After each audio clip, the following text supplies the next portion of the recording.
Hello everybody, this is Yoko's Anime Reactions, and if you watch episode 77's review, I apologize because when I was recording it, I thought I was recording for episode 76. No, I was recording for episode 77, so this is episode 76's review for Dragon Ball Z Kai. I'm gonna have to change the freaking title. Actually, let me do that while I talk.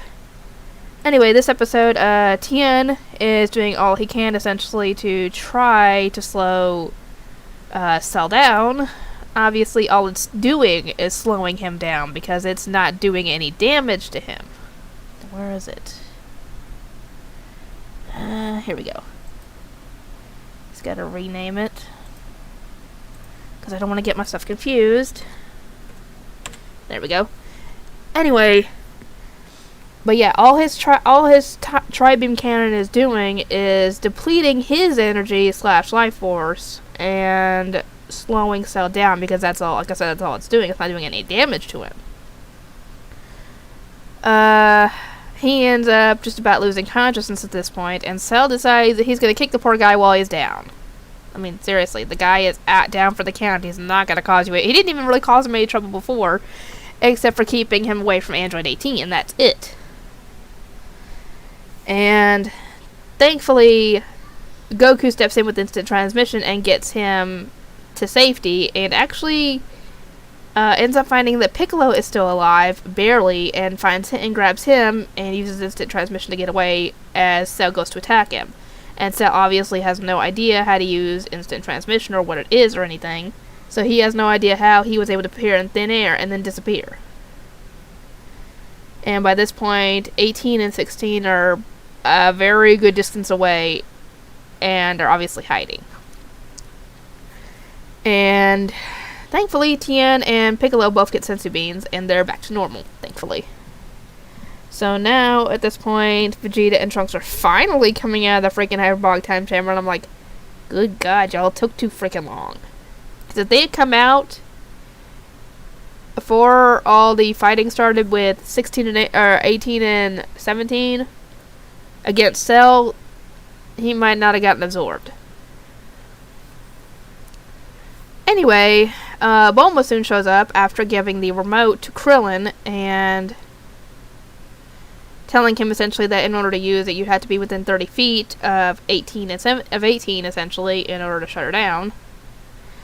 Which Krillin's not looking too forward to, because yeah, that would get him really close to her, which means that she could actually kill him if she wanted to.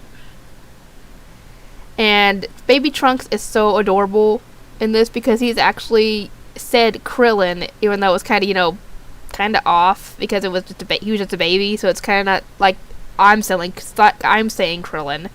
It was like a baby saying it. And he was just, Baby Trunks is so adorable, I'm sorry, but I think it is a baby. A baby's always going to be adorable. And Bulma shows up to the lookout and gives Vegeta and them their new armor, because he had asked her to make new battle armor for him, and she made it and made some for everybody else. Goku and Gohan put some on, and it's kind of odd seeing Goku wearing that stuff. But obviously, being in the hyperbolic time chamber, Trunks' hair grew out a bit, and he got taller. And we find out that a pure Saiyan's hair doesn't change from the moment they're born to when they die, I'm guessing. Which explains why Goku's hair has stayed the same the entire time. And why he's never needed a haircut. That obviously doesn't apply to half Saiyans, because obviously Trunks' hair grew out. And yeah, those two head out after obviously putting the Saiyan armor on. And Piccolo and Tien both refuse to wear the armor, because obviously they don't want to be associated with Vegeta at this point. And Goku actually tells Vegeta, if you think you can handle Cell and take him out yourself, I'm rooting for you, essentially. This is one fight that he wants Vegeta to win, because obviously that would solve the problem of dealing with Cell if he's already taken care of.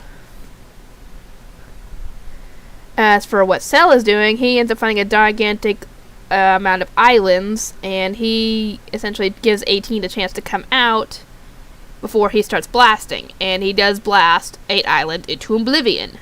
killing all the poor people that lived on that island. So yeah, he's not bluffing when he says that he was going to destroy an island. He actually does destroy a bunch of islands.